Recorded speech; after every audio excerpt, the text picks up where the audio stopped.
right. As I always like to say, as long as everything is working the way it needs to be working, we are here. We are live. So, hello and welcome to everyone who is watching the Written Melanin channel. Wherever this day may have found you, I'm so glad that you are here. My name is Chelsea, better known as CM Lockhart, and I'm here as always with the one, the only Audra Russell of Between the Reads podcast, and we are here to bring some melanin to your pages. What's up, y'all? That being said, Portia is here. Hello, how you doing? Welcome. Benjamin is here. Hello, how you doing? Welcome. Glad you guys could make it to hang out with us. And this is going to be such a good chat, you guys, because for one, I am not dead tired, which is amazing. This is a miracle. Yay! All right. And also, I wasn't super on time, but I was not late. So, I feel like that's also part of a win. But listen, you were on time. You were like 3 minutes early, so that's not really on time. But yeah. We good. We good. So, Read Love Listen is here. Hello. Mickey is here. Hello. Welcome, you guys. Thanks for hanging out with us. And I am so excited about this chat because I actually did what I was supposed to do for once, you guys. And we came up with topics ahead of time. Look at us. Look at God coming through. Okay. Chelsea is on it today, y'all. She is on it. That means we're going to have some hootenannies for sure. Are we? Are we? Probably. Listen, come on. I'm going to try to be good, you guys. I swear. See, this is how on time you are. I'm like trying to set up all my screens and, shrink them so that I could see us and I could see the YouTube and I can see the chat. And I've also got to find my description for my book. That's fair. So, Well, this is what happens. So you can do your book first. Am I? Okay. Yep. That's cool. First today. That's fine. I'll be brave. Today is my day of being brave and tackling new things. So I'll do that. That being said, DL White is here. Hello. Welcome. How you doing? I don't know what the hand motions are for, but hello. Anyway. DL. So, I love to say that name. DL. Like. I'm dead. Okay. Anyway, you guys. If you do not follow me, or if you're not a patron and you are not following my newsletter or follow me on Twitter or Audra or anybody else, you may have seen this book cover. But this is the cover for my book, you guys. So my book of the week, my Melanin Spotlight, is my personal book. I wrote this one, and I'm really excited to share it with you guys. It is called We Are the Origin by yours truly, C.M. Lockhart. And it has not released yet. It's on, but you can pre-order it. It comes out June 21st of this year. Woo! So, I'm excited. And the description that I wrote myself, you guys, amazing, wild. But the description, on fire, y'all. Am I? I'm really just trying to talk myself into not being scared. So, the description for the book reads, she was a shadow. Forced into a life of serving the queendom before she was old enough to deny them, Brandy was a cultivator of death and the queen's own blade, reserved only for the disloyal and the blasphemous. Crafted by the queendom and forged in blood, she was nothing more than a tool. She was never meant to have an opinion on whose blood she shed, never meant to question whose back she was pressed into or whose throat she was slipped across. She was destruction. But when Freya, the goddess of life and judger of souls, demands that she protect rather than destroy, Brandy has no choice but to obey her new orders. And while abandoning the queendom comes with its own set of problems, being hunted by the people she once called family is the least of her worries when the gods reveal to her an enemy who exists beyond the reach of their power. So, with the helpless princess in tow, she begins her search for a way to fight this impossible enemy and save the realm from destruction, because she is the wrath of the gods, and it was foolish for anyone to forget that. So, that sounds pretty good. I can't wait for it to come out. I hope you guys like it. I am so excited. Read Love Listen said, beautiful cover. Got to get a physical copy when it comes out. I appreciate that. I'm actually working on setting up the pre-order on my website currently. So the link that is in the description currently to purchase it from me directly will be the same link to use to purchase a physical copy of the book in the very near future, like next week. And if you don't want to wait to read the book, I am going to be releasing the chapters early on my Patreon. So you can always sign up for that. So that being said, that's my book. I'm excited. I did it. Your turn, Audra. Okay. Mine is an urban fantasy. It is Called by the Blessed, and it's by Jali Henry, and her name is spelled Jali, which you can see in the little picture there. Mm-hmm. And it says, would you risk an eternity in hell and losing your immortal soul to protect those you love? Impoverished orphan Neddy struggles to raise her younger sisters in rural Lesotho, Africa. Her life already sucks, but when she manifests the rare ability to open portals through time and space, her life gets a whole lot more complicated. Will learn to harness her powers, piss off God, and land her hell? Now a couple of archangels want Neddy to use her powers to spy on hell and stop a demon Armageddon. Spies who are caught on Earth get tortured, so imagine how badly spies who are caught in actual hell get tortured. If she fails, her sisters will die, demons will take over the world, and she'll get trapped in hell for eternity. So no pressure then. If you love feisty heroines, gut-wrenching emotion, and explosive endings, you'll love this book. Wow. The stakes in that one are high. Mm-hmm. It's paranormal. It's got African mythology in it. That's going to be amazing. It says it's clean YA, no graphic SVNL, whatever that means. I'm not into. What is that? I don't even know what that stands for. Like, I'm usually pretty good with my acronyms, but I have no idea what SVNL stands for. You know what? Let me look it up. What is this? Also, Deja is here. Hello, welcome. How you doing? Hello. And while she's looking up what SVNL means, something to know about my book, you guys, is it's new adult, so that means all the characters are 21 or older. It's high fantasy, so all the myths and the lore and stuff in the book are original. Predominantly black cast, because, I mean, come on, y'all know me. Y'all know who I am. So all the characters are basically black. And there are assassins being assassins, so there is murder in this book, but it has a spice level of bacon. That means there's no sex on the page. So if that's what you're coming for, don't. Yeah. But I know whenever you say new adult, people seem to think that that's Y adult with sex, and that's not what this book is. It's literally for age ranged in the 20s. So that being said, I can't find it. It's I don't know. It's coming up with a bunch of stuff, but it's computer related. So, but anyway, it's African mythology and Christian mythology mashup. No cliffhangers, clean YA, and young adult paranormal fantasy. And I learned about it in this Afrofuturism class I'm taking. So I love that. Sounds good to me.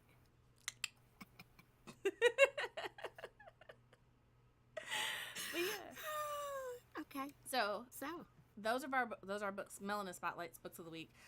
If you guys are interested, there are links down in the description box. I have to disclose to you that they're affiliate, which really does nothing. It doesn't cost you anymore. It just means that Amazon will send me a couple of coins if you decide to buy the book using that link. So that being said, let's get into our discussion for today, which I'm really excited about, because if you guys are part of the Melanin Network and hang out with us in the Discord servers, then you'll know that we've kind of started this conversation. But one conversation led to another, and the idea, or the topic rather, came up about is how in traditional publishing, a lot of times, the black character has to be everything to everyone and has to basically handle everything on their own, and are still a lot of times tokenized, even if it's their story. They're still the token character. And we were talking about how really it's not fair that, yes, black girls are magical, right? Black girl magic is a very real thing, and it deserves to be celebrated. But there's also this thing where it's just like, it kind of gets exhausting when you have to be magic all the time. Like, I think everybody who has grown up in a black family has heard, making something out of nothing, and making things stretch when you have to, and, just... Listen, that's the reality of who we are as a people. That comes from slavery, so. Yeah. So, and we've all seen our moms go in there, we look in the fridge like, ain't nothing to eat in here, and then, like, an hour later, she got a whole meal. We've all seen it happen, like, how, Sway? There was nothing in here, right? And as an adult, for sure, have been sitting there looking at the numbers like, this math ain't mathing. I don't know how we finna eat and pay bills at the same time. This is kind of funny. And then, all of a sudden, it's all done, all right? Magic happens, right? But it's just kind of like, when you're reading, you don't want to necessarily always have to be magical and have to make something out of nothing, Right. And I feel like publishing has taken this turn where it's just like, if you're going to have a book with a black girl, she's got to be magical. She's got to handle all the problems by herself. She's got to carry the weight of the world and deal with a bunch of racism, and she's got to take it in stride, and she's got to be an activist, and she's got to be calm, and she's got to be conventionally pretty, and she's got to be, very straight shooting and take no nonsense, but she also has to be very strong and emotionally available for everyone, and there's just a lot of requirement. Basically carry the whole world on her shoulders. She has to be Superwoman, but, that's a whole other conversation, because if Disney or Marvel or whoever owns Superwoman was to ever cast a black woman, the comic world would be up in arms. But that's a different conversation for a different day. Very true. Very true. Very true. Yep. Well, it's funny because I've been reading this book on Afrofuturism. I've been reading a lot of books about the genre itself, and then I have a stack of books that I'm going to read that are Afrofuturism related. This one that I suggested being one of them. And the whole thing is that it comes from Afrofuturism has really been, even W.E.B. Du Bois, believe it or not, wrote an Afrofuturistic story called The Comet, where this comet came down and basically destroyed New York City, and so he thought he was the only black man left alive, and then there was this white woman who thought she was the only person left alive, and even though she didn't like black people, she fell for him, and she was about to have a relationship with him, and then found out that, in fact, it was just New York City that was destroyed, and so he went from a place of lowness because he was black to a place of stature, and then back to low again. So Afrofuturism has always been there. It's, everybody knows what the genre is. It's like sci-fi, but it's got magic in it, and it's got, a lot of times it centers around African mythology and stuff like that. And the whole purpose of it is to imagine us in the future with no limits placed on us, without the confines of racism, without the confines of the stereotypes that white people place on us. That's basically what Afrofuturism is. And so I feel like there's black girl magic books because authors are getting tired of having to put themselves within the confines of what people expect of them, whether they're white or black.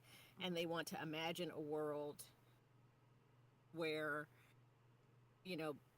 they exist without all those constraints. Because a lot of science fiction, well, really all of science fiction, that's written by mostly white men, they envision these futures and there's no black people in them. And so that's why Afrofuturism is like this big thing. And I think that's why Black Girl Magic is like this big thing, because we want to see ourselves in a future where we're free to just write stories about us. Yeah. Like I said, without all those confines, So, no, we don't have to be Black Girl Magic in every story, but I don't think it's that I think if Black Girl Magic takes on the weight of the world, if the characters take on the weight of the world, I would hasten to say that would be traditionally published stories, and then there's the influence of the white gaze, because they're like, well, you've got to do this and you've got to do this. You know what I mean? I feel like they don't want to see us happy and thriving unless we're doing that under pressure, unless we're doing that despite everything else. It's not that we can be happy and thriving because we are. Is we're happy and thriving despite, you know, coming from a single parent household. We're happy and thriving despite, you know, constantly being attacked in the only country we have ever known as home. Right. We're thriving despite every obstacle, and it's just kind of mystifying because, like I said, like, it's like that feeling like when you're a kid and you're like, there's nothing to eat, and then your mom produces a meal. You are literally wonderstruck, like, how did you do this? And it's amazing. But at the same time, it's like, I understand that feeling of wanting to watch it, wanting to see it, wanting to be like, this is incredible. But at the same time, it gets exhausting because as an adult, when you have to become that person who goes into an empty fridge and makes a meal out of literally nothing, you realize that it's work.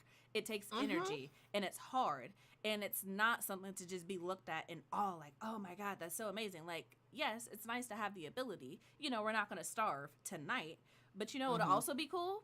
Having a fridge full of food. That would also be nice. You know? And I wanted this idea of more books where it's not about us thriving despite, you know, it's just, it just stops. Like, we are just thriving, period, you know? Right. And I think that's why I like Afrofuturism, because that's where Afrofuturism and fantasy split. Because, like I said, Afrofuturism is specifically for Black people to imagine ourselves in a future world, and there's technology, and there may even be mythology, and there may even be magic, but the issues that they face are issues that they face because they are now the other in a different world, or, you know, some play on that. But it's not racism. It's not, you know, we don't have to struggle like people are saying in the comments. It's always like they want to see us struggle.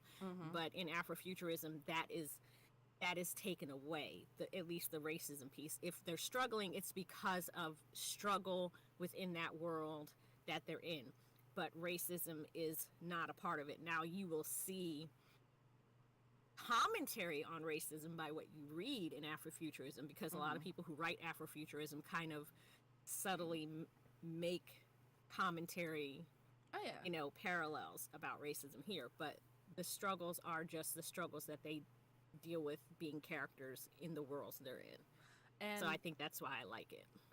And that makes sense because, I mean, like, even when you're creating a fantasy world, you still live in the world that you exist in, and there are things that are going to color you and how you imagine things and your perception of things, regardless. Even if that's intentionally removing the racism, it's just like, okay, well, there are other struggles, and it's still, even if it's not a colorism struggle, it could still be something that's very surface level, that's very deeply rooted in that country's history, even if it's not race based. You see what I'm saying? And so it's just like, some things are just, I'm not gonna say impossible, but, like, honestly, in a lot of ways, impossible to remove from your storytelling. Like, it's going to mirror reality in a lot of ways. And I like, when you were saying it, it kind of made me think about when I was writing We Are the Origin. I was just like, you know, when I was writing it, I very intentionally wanted to create a high fantasy world, because I was like, I didn't want to create Black characters that have to explain why they're Black, or where racism is a thing and people are looking at them weird in certain places, or they have to act a certain way because of where they're located. I just wanted to take that element out of it. And it's just like, when people are people, what do you see them as? How do you interact with them? You know, and that was really fun. And so I understand 100% why why you enjoy Afrofuturism. It's one of the reasons why I enjoy it as well, because one of the first books that I read, probably the first Afrofuturism book that I read that I knew was Afrofuturism, was the Binti Trilogy by Neddy Okorafor. And it was, first of all, it's an amazing series, right? But it's just like, when you take the limits off and you're not looking at race, and it's not even a factor that plays into the story at all, and it just hits different, you know. Yep, absolutely. And that's, you know, that's important, because, you know, I think Black people are getting tired. Like, yes, I'm kind of I'm kind of split on this because I do like to read my nonfiction books, and I do read a lot about slavery simply because I'm mesmerized by the sheer will of Africans and, enslaved Africans in this country, all that they endured and yet survived it all. So I read about it because it's so wide and so deep. There's no way that anybody could know everything about it. Mm-hmm. But when I read fiction, I want to escape. And, well, I want to escape, but there are books that I read that are historical fiction that deal with slavery, but I like stories where they have escaped slavery, or they just focus on the familial aspects of the people who are enslaved, not like, oh, Massa loves this woman, blah, blah, blah. Yeah. But, when that even gets heavy, I want to read books where I don't have to feel the weight of people fighting racism. You know what I mean? Mm-hmm. And so when there are black girl magic books, but they're still fighting racism, it's like, okay, if I'm going to read fantasy, if I'm going to read sci-fi, I want all of that to be gone, and I want to see people that look like me in these strange new worlds and see how they handle the problems they encounter being in these strange new worlds, because they are now the other, but not in a racism aspect. It's in a humanity versus alien aspect. Mm-hmm. Or in this case, the black person might be the alien in this new world. I want the weight of racism and all of its tropes to be off of me. So it all depends on what I'm in the mood for, I guess. I understand, and I think both of it is valid. Like sometimes, like there's the weight of knowing, but Mm-hmm. then there is also the weight of just being like, what am I trying to say? There's the weight of knowing that sometimes you do want to get into, like you said, just to appreciate the fact that we've only made it this far because other people made it this far. Right. Right. Mm-hmm. And there's also the idea that it's just like, yes, I like the idea of black girl magic because it's like that is who we are, and it should be appreciated. It's just also this idea that, I don't know, I think Read Love Listen said it at the beginning of our discussion, where it's just like, I just want to see a black girl go on a fun adventure like Spy Kids, or have a Black Sisterhood of the Traveling Pants, or whimsical, just something lighthearted where it's just like, yep. I just first of all, I saw Ash's comment and it broke my whole train of thought. Hello, Ash writes. How you doing? She said, I have arrived, so the stream can start. That was funny. I'm dead. Okay. That broke my whole train of thought. I don't know where I was going. But the point is, I can see both sides of it. But also Deja pointed out that, correction, the author of Binti is African futurism, not Afrofuturism, which is different. So my apologies for misspeaking, because I know what essay that you're talking about because I read it. Yeah. And she was very specific about that. So I misspoke. It's African futurism, not Afrofuturism. And not to, like, if you want to read the full depths of it, you can go look at the essay. But for those of you who haven't read it, if I remember correctly, correct me if I'm wrong, Audra, but African futurism is like literally the same thing, but based in Africa with Africans. And Afrofuturism is about the African diaspora of people of African descent in other places. She says in her blog post, I am an African futurist and an African jujuist. African futurism is a subcategory of science fiction. African jujuism is a subcategory of fantasy that respectfully acknowledges the seamless blend of true existing African spiritualities and cosmologies with the imaginative. And then she says, reminder, Africa is not a country, it's a diverse continent. I'm also aware that it's a construct and an ethereal thing who travels across space and time. And she says African futurism is similar to Afrofuturism in the way that blacks on the continent and in the black diaspora are all connected by blood, spirit, history, and future. The difference is that African futurism is specifically and more directly rooted in African culture, history, mythology, and point of view, as it then branches into the black diaspora, and it does not privilege or center the West. Yeah. So. And that's something that we do a lot is, you know, center ourselves, which is something else that we have to unlearn sometimes or take ourselves out of. Because I mentioned this on a previous stream, I want to say with Amanda, maybe last Thursday. But when I first read Binti, I assumed selfishly, right, that it was a commentary on, you know, racism in America.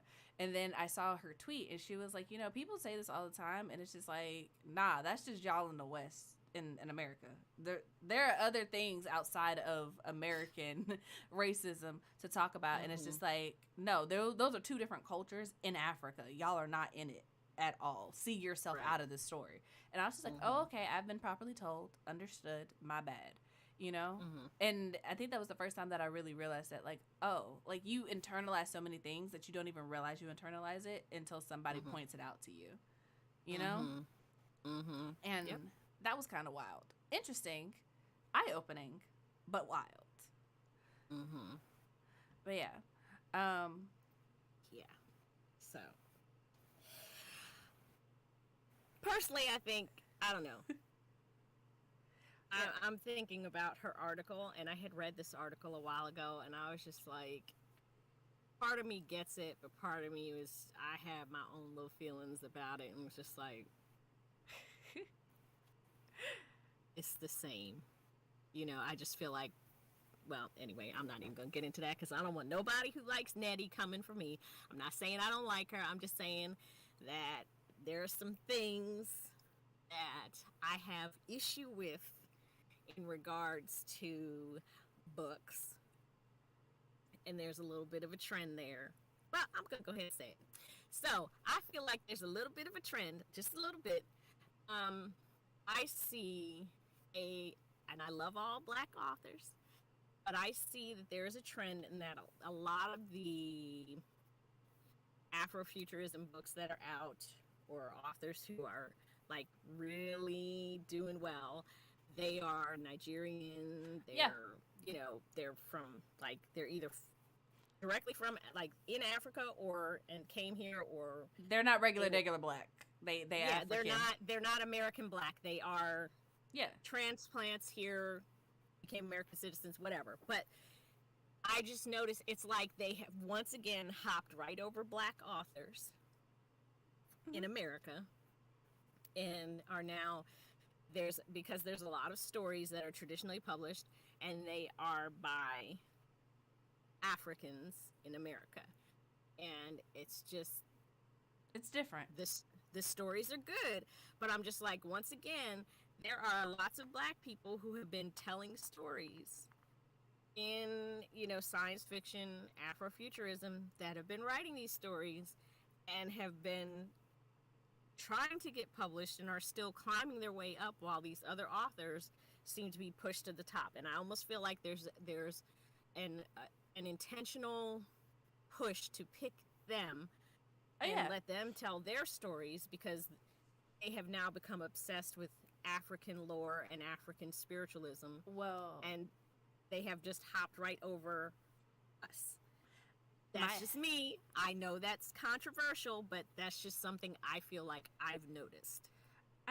Look, let's talk about it. Let's talk about it for real, because it's something that I have noticed too. And I think there are multiple aspects of it that have influenced it. I think one of them is that because Tomi Adeyemi is African and she wrote Children of Blood and Bone, and that was the book about black people that got people realizing, especially in young adult, that black people write fantasy and they write it really well, and there is a market for it and people will eat it up. I think that is part of it. And so anything anything that was just like any type of African fantasy that could be like, this is like Children of Blood and Bone meets literally any other book. That is what publishing want. That's what they ate up.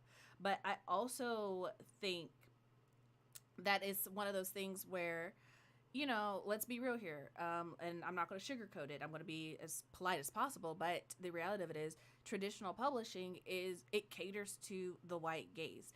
And it is easier for a lot of non-Black people living in America to sympathize with Africa being magical because they've never been there, because they don't know the culture, because everything about Africa is foreign to them already. They have no problem with it, but they cannot. It is more of a struggle to see a regular African American girl who is not an immigrant, can't trace her family back to, okay, I'm a second generation, third generation immigrant from Nigeria or from the Caribbean or from literally anywhere. Like, I was born here, my parents are born here, my parents' parents before that. Like, I have no family tree that I can trace back to my original roots back in Africa. It's muddled. Can't do it, you know.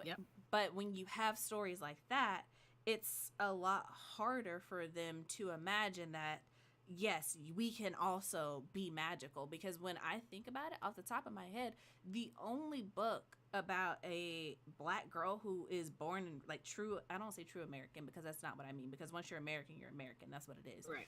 But born and raised can't trace back to where you come from in Africa. Beyond a bill of sale. Yeah. Then it's like, the only book that comes to mind is like Wings of Ebony and like Legendborn. And both of those, it's like when you take those two books and then you put them against all of the African diaspora books that we got in such a very, very short amount of time, it's just kind of like there's a clear preference. And it's one of those things where for me personally, as an individual, it was one of those things that kind of turned me off after a while, because it was like, oh, we have another book with a Black girl on it. This is another Black girl magic. But then it was very much based in Caribbean myth. It's very much based in African myth and lore. And there's nothing wrong with that. We need those books. I want those books to exist. But as someone who has never been to the Caribbean, who there are certain idioms and turns of phrases and cultural aspects that I just don't understand, and for it to be touted to me as, this is the book for you because it has a Black person on it, it's just kind of like, I appreciate that, but also this isn't necessarily, and there are aspects of it that I can relate to, because, you know, as Black people, we've had to put ourselves in books that don't necessarily speak directly to us if we actually wanted to read, since we've been able to read. That's just a skill that we've had to naturally develop in order to enjoy doing this, right? But just because I can do that doesn't mean that this book is for me. That doesn't mean that just because there is a Black girl on it means that her story speaks directly to me or mine to hers. And it's kind of, what is it, assuming that we're a monolith when they push it on us like that. And it's very, very frustrating. And it's not to say that these books aren't good. It's not to say that these books aren't wanted. It's not to say that these books aren't needed. Not to say that these authors don't deserve the accolades and the time and the space that they have been given, because I don't believe any of that. It's just the reality of it that there are more stories to be told. And there are a lot of us who are African American, who are, again, have no bill of sale. Like, can't trace it back beyond a bill of sale. Yeah. Who can't trace it back, who are writing stories about our experience in the Western culture. Because one of the things that frustrates me with this is that there's a very clear discourse on the internet making it clear that African culture and the Western culture are different. And the African culture and the Black American culture are different. There are, you know, roots of things being the same, because obviously they originally were. But they are fundamentally different at this point in time. So it's just like, to not be able to get a book where it's just like, it's based in Western culture and ideals, but it's still a Black girl or it's still a Black boy on it. It's just like, those are the books that I want to see more of personally, Right. and not just in young adult, but in every genre, because I feel like there is still so much lacking in adult fantasy through traditional publishing. Like it's not there. It's just not there. So there's some interesting comments.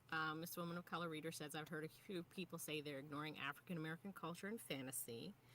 And that the same thing is happening in Hollywood. Portia Doon says that African and British Africans are getting more roles than American blacks. Yeah. Yep. Some people are writing mythology-inspired books, and they didn't even grow up with those stories, so they're getting pushback from African and Caribbean readers for inaccuracies. Exactly. But, see, that's the thing. I almost feel like the traditional publishing industry is purposely... Well, do I want to say purposely? Inadvertently creating a chasm between Black people here who are African Americans and Africans who are here in America. Because if I write a book, for instance, the book that I'm getting ready to write, it's coming to me in bits and pieces, it does deal with African mythology, with the pyramids, with Atlantis, which is actually believed to be in the sub-Saharan desert in Africa, not underwater like people think it is. And I have to do a lot of research, and I know that there will probably be people with roots traceable back to Africa whose parents are from Africa, who may have transplanted to Canada or Jamaica or wherever, who might read my book and say this isn't accurate no matter how much research I do. And that's where I think the chasm is, because it's like, okay, well, consider yourself, blessed that you are from Africa, that you know exactly where you came from in Africa, that you still have family there in Africa, that you know where they are, you know where you're from.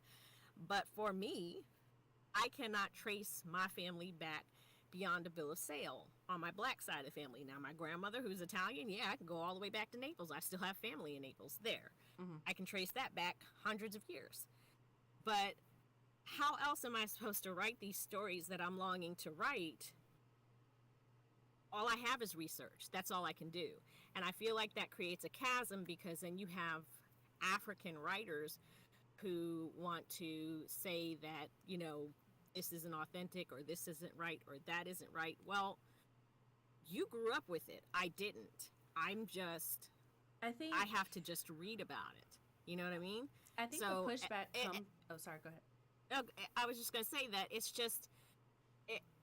just annoying to me, because back to my original point is, like, Black people here in this country are treated like stepchildren. They will go over us to solve everybody else's problems, and they'll go over us to give everybody else opportunities. And I feel like this is just one more area where that's happening, where, like I said, no shade, I love the Binti series, and I love some of the other books that I've read, but they skipped over us and went right to them. So, and I know that that's not a popular opinion that people want to hear, but it's the truth. Yeah. And that's why I have a couple of thoughts, but I wanted to say that I think the pushback comes from when authors are like, I am African and I'm writing an African story based in African mythology, and then it's just like, but this is not accurate. I think that's where the pushback is coming from. And I think it would be different if you, as an African American, were like, I am writing an African-inspired story. And I think the difference is when you add the word inspired, because it's just like, you're acknowledging the fact that, you don't trace your roots back to Africa. You're not from Africa. You are having to do research. And it is inspired by the other books that you read and the research that you have done. And, there are always going to be certain inaccuracies, because at the end of the day, you're not writing a nonfiction book. You're going to have to take certain liberties, even with things that are facts, and that's fine, in my opinion. The only time it gets me is, first of all, I'm not a part of, African culture or Caribbean culture. But the only thing that gets me is when I'm on, Twitter and I'm being messy, reading the discourse or whatever. And people are like, okay, you're saying this is authentic, and it is very much not. It is just very heavy-handed in stereotypical actions and wording and everything else. Like, it's not what you claim it to be. You know, it's like you're over here saying, oh, I've got Swiss cheese, and you over here handing me some Kraft singles. Nah, bro, this is not the same. This is not the same, you know? But also, I think that's another reason why I love indie authors is because, you know, when we come on here, a lot of times we're telling people about fantasy books. And the reason for that is because there are so many of us writing fantasy and putting it out. And it's just kind of like, it's objectively good, but no one wants to take a chance on it because it doesn't cater to the white gaze. Black authors, at least the ones that I have talked to, I can't speak for every black author on the planet, I'm not going to pretend to, but the ones that I have talked to who are very loud about advocating for their stories and who they're writing for, they're like, I'm a black person writing for black people, that is who my books are for. And I know for me personally, you know, We Are the Origin is for black people. Like, I'm not trying to cater to the white gaze. I'm not trying to make anybody feel good. It's not about the things that, you know, typically traditional publishing try to cater to in order to make people feel comfortable. It is a story that I wanted to tell that is about a black girl who is not nice, for the purpose of, I don't like writing characters that are so single dimensional because you have to be nice. You have to be accepted. People have to like you. You have to move through spaces so that you come across as non-threatening so that you don't have issues. You're not allowed to have an attitude. You're not allowed to be angry. You're not allowed to be upset. You're not allowed to move threateningly. You're really not even allowed to side-eye too hard in some places because if somebody engages you, you can only engage with them so much back before you become the problem and you are the one escalating, and it becomes a whole thing. It spirals. And I really wanted to write a story where it's like she's not nice and she's not apologetic about it. That's who she is. That's how she moves. That's what she does. And it's just kind of like, I feel like we need more stories like that where there is not this invisible weight of, I have to make you feel comfortable in order for my story to get traction, in order for my story to be seen, in order for my story to reach the people who I'm trying to reach.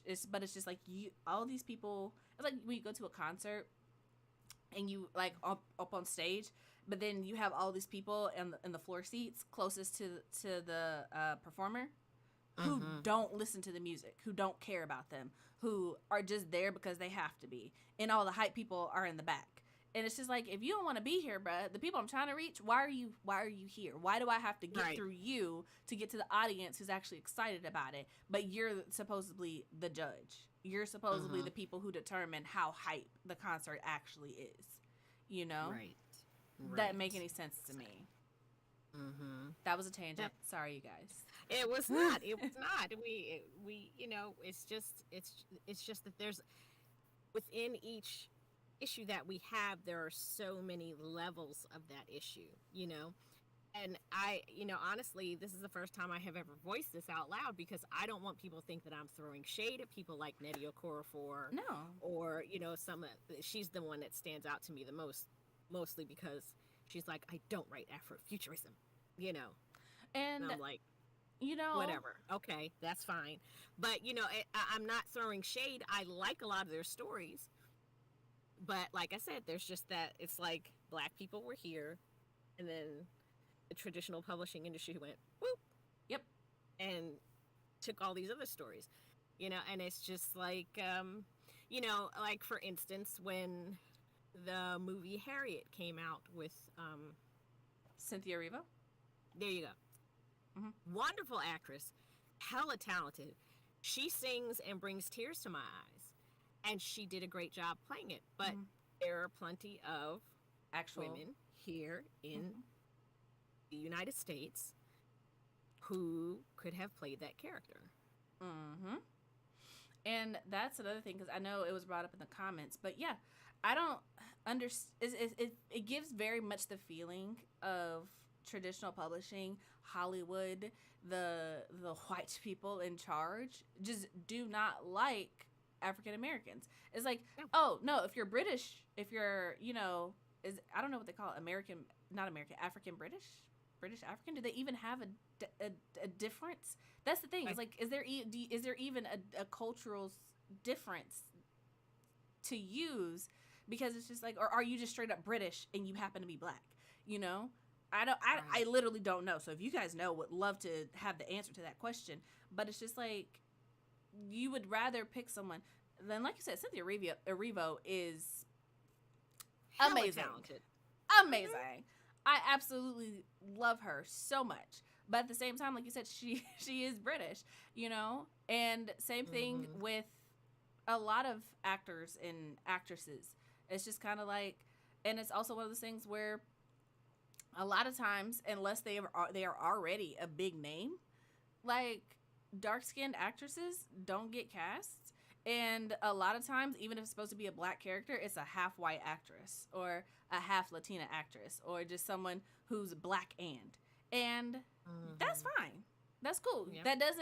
That doesn't remove your blackness at all. Right. But at the same time, it's like sometimes you just want to see a whole black girl on the screen, and that sounds so bad. And I hope that's not taken out of context. But I think of actors, like actresses that I follow on Twitter and Instagram, and two of the ones that come to mind are like Coco Jones and Keke Palmer. And it's just kind of like, I don't see them as often as they could, and they definitely have the range. You know? They definitely have the look. They definitely have the ability. But it's just kind of like, they're dark-skinned black girls, you know? Right. And the industry moves different, and I am not going to get on another tangent, but right. And then Miss Moment of Color Reader, she points it out exactly. She says, I don't understand the African futurism versus Afrofuturism discourse, especially since she's working on adapting Octavia Butler's work. Exactly. Yeah. Exactly. Because Octavia Butler is most certainly African American. She was born here, raised here, died here, you know, and it is Afrofuturism. That's why I said I feel like she was just doing that because she's like trying to let people know I'm African. I'm not a black American. And I'm not saying, because listen, I watch a lot of YouTube videos with a lot of people that visit Africa, and it is a misnomer that Africans there hate us. Okay, there may be some, but black people that I know that have gone to Africa, and I know quite a few, they have been welcomed there with open arms. But when Africans come here, they are actually told by white people when they come and they're trying to get their citizenship to stay away from us because we're lazy, we're violent, we're this, we're that. And I just feel like, I don't know if she was ever told that, because it's not like she's Nigerian American, so I don't know where she was born. I never really studied that much. But I just feel like her making that distinction that she's Afrofuturistic versus Afrofuturism just wasn't necessary. I just think it's just another chasm that just wasn't needed.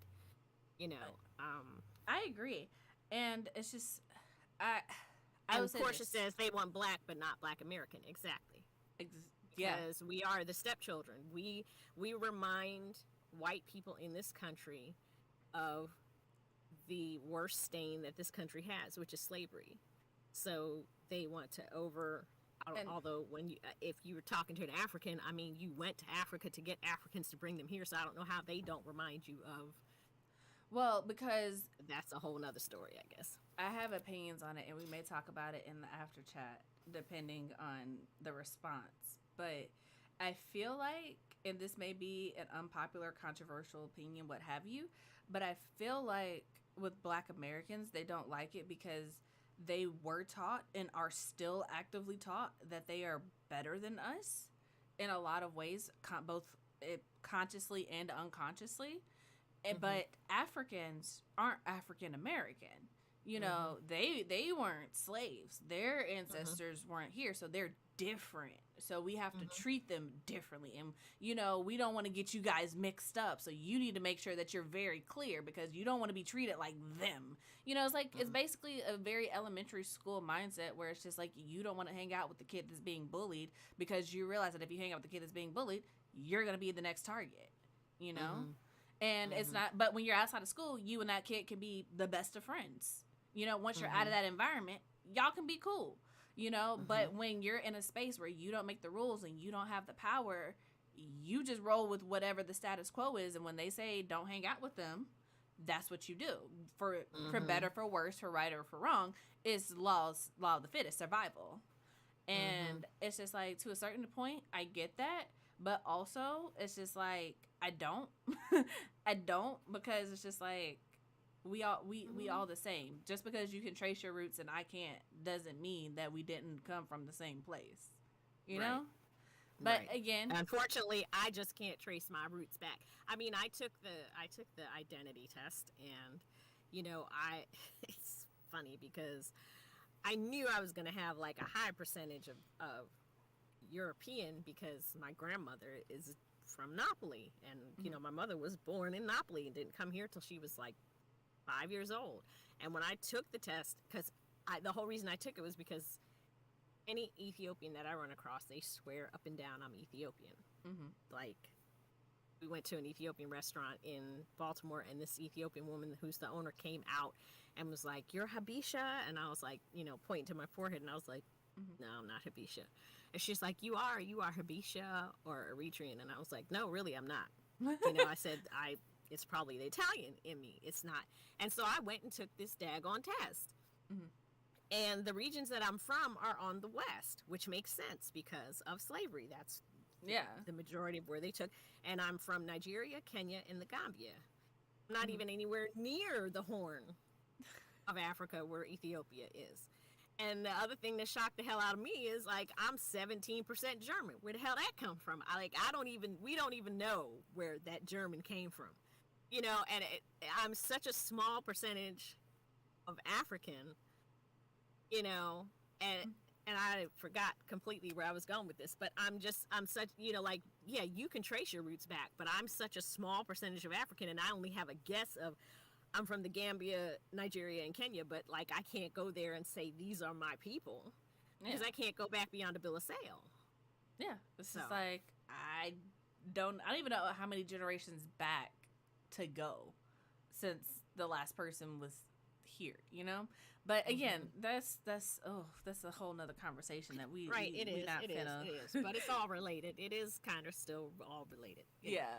Just the point is, we get treated like stepchildren here, and it's a little disheartening to see.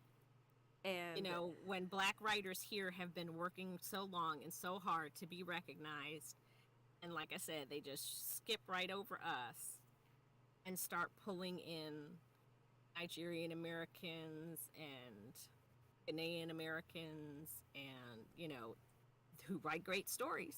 Yeah. Like I said, no shade, because I read them. I have them on my shelf. And I'm just like, that's so interesting. That's so interesting. Which is a nice time to say that you should support Black indie authors, because a lot of us are African American, and we're just out here trying to write our stories for other African American people who want to read them. That's the majority of us, and it's very diverse. It's got a wide range, whether you want young adult, new adult, children's, adults, what have you. If you want high fantasy, mid fantasy, urban fantasy, paranormal fantasy, dark fantasy, there's so much. And I say fantasy specifically because I feel like that's where a lot of us live, because we already know Black romance is a huge market, especially for indie authors, and that is a whole conversation, discourse to have within and of itself, you know. But we're out here in every genre. Black horror, if you guys don't know, Amanda, who is on this channel with me on Thursdays when we do the streams,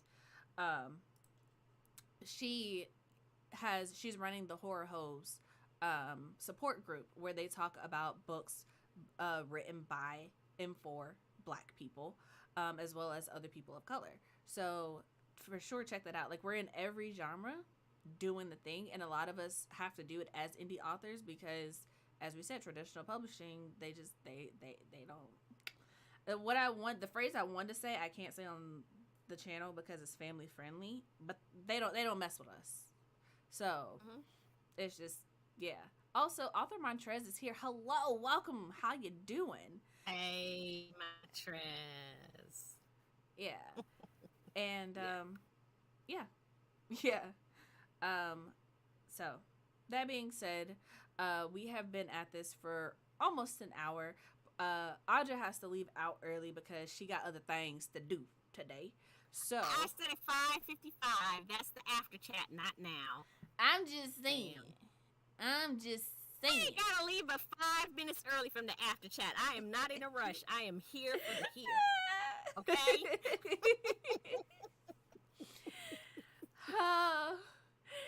But that being said, we are seriously coming up on an hour.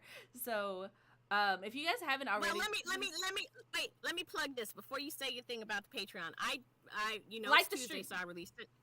I released a new episode, and it is with Lisa Stringfellow, who is she's West Indian, a part West Indian, and she's West Indian and Alabaman, because I forget which one of her parents is from Alabama, and I think she said her dad was from the West Indies. And she has a new book. Today's the book release date. It's called A Comb of Wishes, and it is a very good book. It's young fantasy, but middle grade young kids fantasy, middle grade fantasy. Thank you. But it's very, very good. I liked it, and it, Black mermaids again, and she is having a virtual book birthday party. So I posted that in my stories on Instagram, so you can go there and it's free, and would love to support her because she's really a sweet person, and let's support the book, or at least just be there for the for the virtual book launch. So yeah. Now. I'm trying to pull it up for it to drop the link for folks. So it is middle grade, so yes, all of that. Yes. I'm sorry. Look at you with a link tree, Audra. Finally got one. I'm so proud of you. I done had a link tree for about 2-3 months now. Yes, ma'am. Told you I'm doing big things this year. Yeah, Oshi being funny. Oshi just came in. Hello, Oshi, and she says she needs to hear Ethiopian Audra speak more, because she's like, you're Ethiopian. I don't care what your test says. Audra, where's the link? It's in my it's in my stories. I don't think I have a link in my link tree, but it's in my stories. Your link tree stories. Your story said to go to link in your bio. So I'm at the link in your bio, and it's not there. Wait, no, I said go to the link in Kidlit whatever bio. Yeah. It says click the link in the bio of Kidlit in color. Look, see, this is why I don't do links on Instagram. This is why I don't deal with Instagram. Y'all got too many links in too many places. Listen, right? if you go to Kidlit in color. I figured it out. But but you ain't read right, because I was like, I know I didn't say it was in my. You don't listen. I don't. You don't listen. And that's fine. I am not offended. Said offended. Offended. Thank you, Deja. I'm glad you enjoyed the discussion. Yes. I was worried, like I said, I because I don't like to offend people, but I also like to, part of what my podcast does is I explain things that I see in the Black book community, and I have to keep it real. Did you say you don't like to offend people? Huh? Did you say you don't like to offend people? Not Black people. Okay. Let's add that disclaimer in there.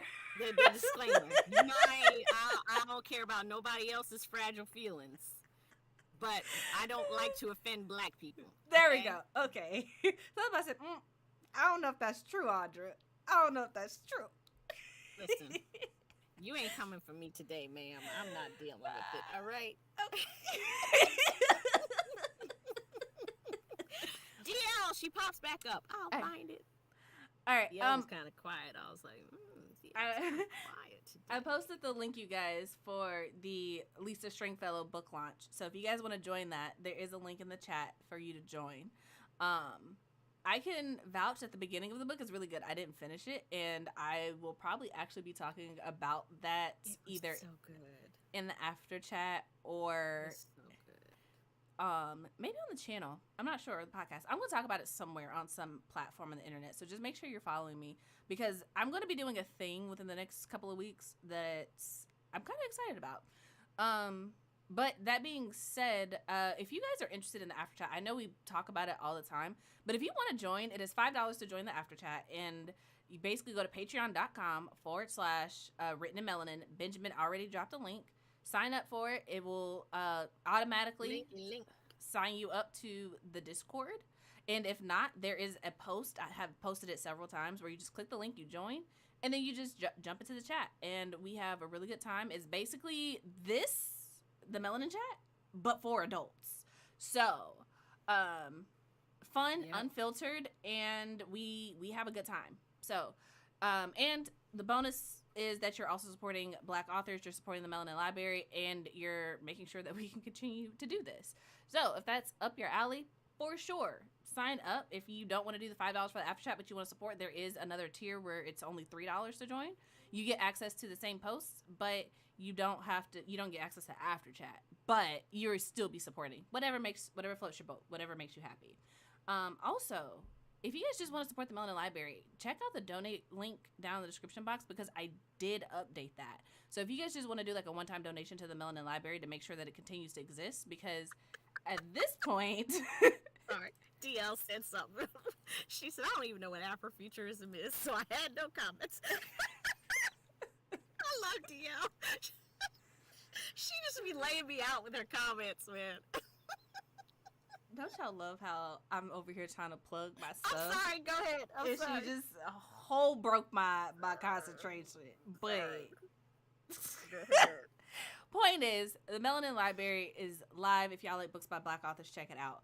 But we are about to hop over to the after chat. So if you haven't already, please like this stream and subscribe to the channel, turn on the notifications. All that helps the algorithm gods know that you enjoy this and make sure that our content does not fall into the void. If you are not subscribed to Audra, there's a link in the description box for her channel. We are going to get her to 100 subscribers so that she can change her channel name from random generated letters. Yes, from gobbledygook to between the reads.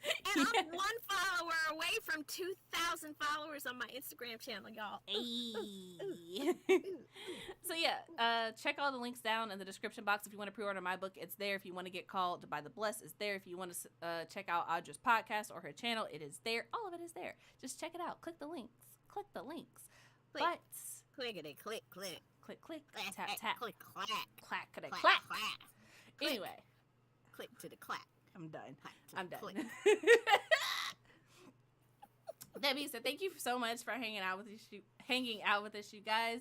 And until next time, I hope all of your days, all your books all your days are lovely. All your books are interesting. I mixed up the wording. That, yeah. I hope your life is amazing. How about that? How about your that? book life, your everything life. Yes. Black books all the time. And all the time, Black books. I love how we just remix that, and I'm dead because, that's not what that's supposed to be for. Anyway, I am leaving. We're ending the stream now. Come hang out with us in the after chat.